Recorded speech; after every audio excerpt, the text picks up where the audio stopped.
भोलेनाथ से कहा कि नील सरोनव नील बड़ी नील नील दर श्याम लाज तन शोभा निरखी कोटि कोटि सत्काम। हे प्रभु, आपका स्वरूप इतना सुंदर है, आपका चिंतन इतना सुंदर है, आपका मनन इतना सुंदर है। आप उस यज्ञ में पहुंचे और उस यज्ञ में पहुंचने के पश्चात आपने उस यज्ञ को पूर्ण किया। आपको कोटि कोटि वंदन। आज के बाद जिस यज्ञ में आपको आमंत्रित नहीं किया जाएगा, उस यज्ञ में जीवन में हम कोई भी देवता नहीं जाएंगे।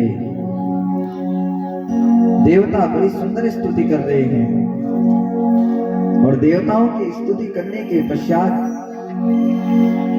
कल आपने प्रहलाद जी के चरित्र भी सुना।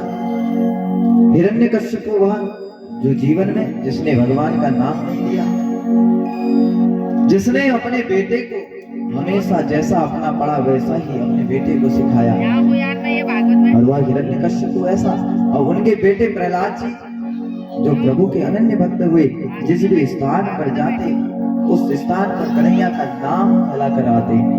देखिए मनुष्य योनि है ना, जिस वक्त हम मरते हैं हमारा जीवन छूटता है। जीवन छूटने के पश्चात हमारे मन में जिस समय हमारे प्राण निकलेंगे, जिस चीज का चिंतन करेंगे वही हमें योनि प्राप्त होती है। मरते वक्त अगर आपने भैंस का नाम ले लिया ना, तो भैंस बनोगे अगले जन्म में, मान के चलो। तो इसलिए भैंस का नाम लेना है कि राम का नाम लेना है? राम का नाम लेना है। आज भी हिंदू संस्कृति में देखिए, मरते वक्त भी अगर कोई राम का नाम ले या ना ले, लेकिन अंतिम समय में राम नाम सत्य हो जरूर बोलते हैं। क्यों? क्योंकि सत्य केवल राम का नाम है। एक मृगा के संग ते भरत धरी मृग देह, तुलसी उनकी कौन गति जो घर करत सनेह। भरत जी देखिए, हमारे महाराज भरत जो है जीवन में भगवान का नाम लेते, लेकिन मरते वक्त जिस चीज का चिंतन करते हैं, जीवन में जिस चीज का चिंतन मनुष्य करेगा वही उसे प्राप्त होता है। प्रहलाद जी की कथा को कल आपने श्रवण किया। एक पत्थर से, एक खंबे से भगवान को प्रकट कर दिखाया। दिखाया कि नहीं दिखाया? प्रहलाद जी ने कहा कि अपने पिताजी से, पिताजी मेरा भगवान एक एक कण कण में व्याप्त है। हरि व्यापक सर्वत्र समाना, प्रेम ते प्रकट होई मैं जाना। प्रभु हरि जो है ना, हर सर्वत्र में व्याप्त है, हर कण कण में व्याप्त है, हर टुकड़े टुकड़े में व्याप्त है। हम पत्थर को भी पूछते हैं। इसी प्रकार जिस वक्त हिरण्यकश्यप ने अपने बेटे प्रहलाद से कहा कि क्या तेरा भगवान खंबे में भी है, प्रहलाद जी ने कहा हरि व्यापक सर्वत्र समाना। अगर मैंने प्रेम से अपने भगवान को भज लिया ना, तो मेरे भगवान देर नहीं करते आने में। अब हिरण्यकश्यप ने कहा क्या तेरा भगवान खंबे में भी है? प्रहलाद जी ने कहा हरि व्यापक सर्वत्र समाना कह रहा हूं, मेरा भगवान खंबे पर भी है। और हिरण्यकश्यप ने उठाया वज्र और जोर से प्रहार कर दिया खंबे पर, और खंबे से भगवान नरसिंह का अवतार हो गया। बोल नरसिंह भगवान की जय हो। कल आपने श्रवण किया, हिरण्यकश्यप को वरदान मिले हुए थे, न रात में मरूं, न दिन में मरूं, न सुबह मरूं, न शाम मरूं, और इन 12 महीने में से एक भी महीने में ना मरूं। अब भगवान नरसिंह का जैसे ही अवतार हुआ, भगवान नरसिंह ऐसे, भक्त प्रहलाद जी ने कह दिया पिताजी आपको मारने वाला कोई पैदा नहीं हुआ था, लेकिन आज आपका उद्धार करने वाले मेरे भगवान ने प्राकट्य ले लिया है। अब हिरण्यकश्यप आग बबूला हो गया, भगवान के ऊपर प्रहार करने लगा। भगवान के ऊपर जैसे नरसिंह भगवान के ऊपर एक मुक्का मारा तो नरसिंह भगवान जमीन पर गिर गए। अब हिरण्यकश्यप जोर से कहने लगा यही है तेरा भगवान? तुरंत प्रहलाद जी ने कह दिया मेरा भगवान प्रेम का भूखा है, अगर मैं प्रेम से भगवान को भजूं ना, भगवान छोड़ते नहीं, फिर उद्धार करके छोड़ते हैं। आज प्रहलाद जी ने अपने पिताजी से कह दिया पिताजी मेरा भगवान ऐसा है जिसे एक बार देख ले, जिसे एक बार पकड़ ले, जिसे एक बार छू ले, उसे कभी साधारण नहीं छोड़ता, उसका उद्धार कर कर छोड़ता है। पिताजी आज मेरे भगवान को आपने छुआ है, तो आज मेरा भगवान आपका भी उद्धार करके छोड़ेगा। अब जैसे ही दूसरी बार मुक्का मारने की बारी आई, भगवान ने एक मुक्का मारा नरसिंह भगवान ने, तो तुरंत हिरण्यकश्यप जमीन पर गिर गया। अब भक्त प्रहलाद जी बड़े प्रसन्न हुए। भक्त प्रहलाद जी ने कहा मेरा भगवान तो दयालु है, सबकी रक्षा करने वाला है। भगवान ने जन्म प्राकृतिक क्यों लिया? साधारण मनुष्य को मारने के लिए नहीं, भगवान ने जन्म लिया दैत्यों के उद्धार के लिए। क्या केवल दैत्यों के उद्धार के लिए लिया या भक्तों के उद्धार के लिए भी? भक्तों के उद्धार के लिए भी भगवान ने जन्म लिया, अवतार लिया। जन्म भगवान का कहाँ हुआ? हमारे कन्हैया का मथुरा में, और दौड़ लगाकर कहाँ पहुंचे? गोकुल में। ऐसे दयालु भगवान। आज प्रहलाद जी की निष्ठा के कारण जैसे ही हिरण्यकश्यपु ने भगवान के ऊपर प्रहार किया, भगवान ने एक मारा तो हिरण्यकश्यपु जमीन पर गिर गया।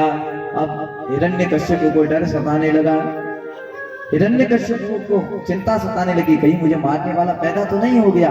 लेकिन हिरण्यकश्यपु को तुरंत भगवान के दिए हुए वरदान याद आ गए। न रात में मरूं, न दिन में मरूं, न सुबह मरूं, न शाम मरूं, इन 12 महीने में से एक भी महीने में न मरूं। वरदान याद आए तो अपने हाथ पर हाथ मारा और भगवान से कहने लगा कि मुझे तो ऐसा वरदान प्राप्त है कि मैं कभी भी जीवन में मरूं ही ना, न नर से मरूं न कभी जीव से मरूं। अब वरदान तो सब प्राप्त है। प्रहलाद जी ने कहा मेरा भगवान ना तो नर है और न ही जीव जंतु है। हिरण्यकश्यपु ने देखा, हाँ आधा नर का शरीर है और आधा जंतु का शरीर। नरसिंह कैसे? जिनका नर की तरह मनुष्य की तरह शरीर और जिनका सर सिंह की तरह, शेर की तरह। अब हिरण्यकश्यपु को चिंता होने लगी। हिरण्यकश्यपु ने कहा कि मुझे तो ऐसा वरदान प्राप्त है कि इन 12 महीने में से एक भी महीने में न मरूं। हमारे नरसिंह भगवान ने कह दिया तू कहाँ जी रहा है, अभी 12वां महीना थोड़ी है, ये तो 13वां महीना है। इन 12 महीने में से एक महीना ऐसा भी आता है जिसे अधिक मास कहते हैं ना, अधिक मास आता है। तो भगवान नरसिंह ने कह दिया बेटा अभी तो अधिक मास चल रहा है, 12वां महीना भी नहीं है, नहीं 14वां है, ये तो 13वां महीना है? अब हिरण्यकश्यपु और डरने लगा। हिरण्यकश्यपु ने भगवान से कहा कि मैं न तो नर के हाथ से मरूंगा न जीव जंतु के। भगवान नरसिंह ने कहा न मैं नर हूं, न जीव हूं, न जंतु हूं, मेरा शरीर आधा नर की तरह है, आधा जंतु की तरह, जीव की तरह है। अब हिरण्यकश्यपु को और चिंता सताने लगी। हिरण्यकश्यपु ने कहा मुझे इतना ही वरदान नहीं, मुझे इतना भी वरदान है न दिन में मरूं न रात में मरूं। भगवान नरसिंह ने कह दिया न तो अभी दिन है न ही रात है, अभी तो सायं काल है, संध्या का समय चल रहा था। अब हिरण्यकश्यपु को और डर सताने लगा। हिरण्यकश्यपु ने कहा मुझे एक वरदान और प्राप्त है, न अंदर मरूं और न बाहर मरूं। भगवान नरसिंह ने कहा न तो अंदर है न बाहर है, तो बीच की देहली पर खड़ा है। और भगवान नरसिंह ने उठाई अपने वज्र, अपना तलवार, अपनी गदा और जोर से प्रहार करके हिरण्यकश्यपु का उद्धार कर दिया। बोल नरसिंह भगवान की जय। आज उस दैत्य का भी, उस हिरण्यकश्यपु का भी उद्धार भगवान ने कर दिया। अब देखिए भगवान एक भक्त के लिए भी अवतार ले लेते हैं, एक भक्त के लिए भी प्राकट्य ले लेते हैं। आप सब भी पुकारोगे, लेकिन एक भक्त भी अगर भगवान को पुकारे ना तो भगवान उसके लिए भी प्रकट हो जाते हैं। जैसे प्रहलाद जी के लिए आज भगवान प्रकट हो गए और हिरण्यकश्यपु का उद्धार कर दिया। प्रहलाद जी भगवान के ऐसे अनन्य भक्त, जिस भी स्थान पर जाते वहां भगवान का नाम संकीर्तन करते। तो आइए हम सब भी मिलकर भगवान के नाम संकीर्तन का आनंद लेते हैं। ओ मेरे बाके बिहारी लाल, तू इतना ना करियो श्रृंगार, नजर तोगे लग जाएगी, तोगे लग जाएगी। मेरे बाके बिहारी लाल,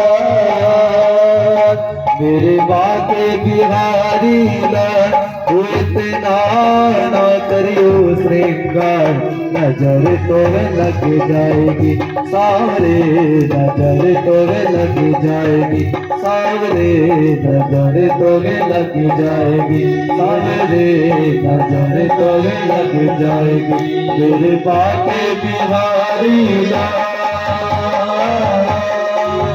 मेरे बाके बिहारी लाल, तू इतना ना करियो श्रृंगार, नजर तोगे लग जाएगी सारे, नजर तोगे लग जाएगी। ओ तेरी सूरतिया पे मन मोरा टिका, तेरी सूरतिया पे मन मोरा टिका, तेरी सूरतिया पे मन मोरा टिका, तेरी सूरतिया पे मन मोरा टिका। यारा लगे तेरा पीला पटका, यारा लगे तेरा पीला पटका, तेरी टेढ़ी मेरी चाल तू इतना ना करिए श्रृंगार, नजर तेरे लग जाएगी सारे, नजर तोहे लग जाएगी सारे, नजर तोहे लग जाएगी। मीठी मीठी तालियों की सेवा करते हुए जय हो हरि बोल।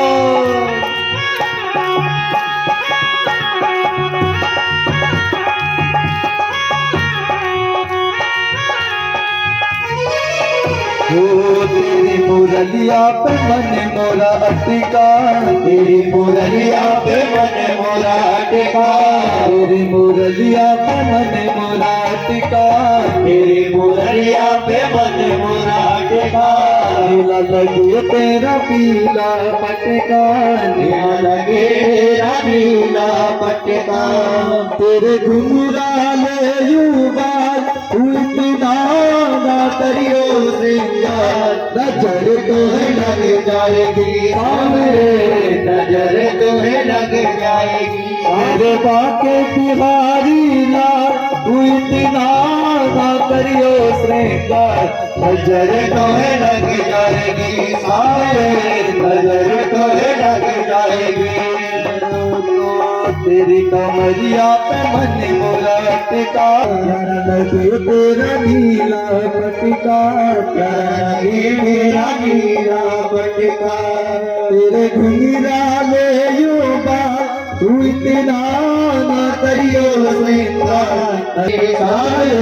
नजर तुम्हें लग जाएगी सामने, नजर तुम्हें लग जाएगी। तेरे बाके बिहारी लाल तू इतना ना करियो श्रृंगार, नजर तुम्हें लग जाएगी सामने, नजर तुम्हें लग जाएगी सामने, नजर तुम्हें लग जाएगी, नजर तुम्हें लग जाएगी। बोल बाते बिहारी लाल की जय हो। प्रेम से बोले राधे राधे राधे।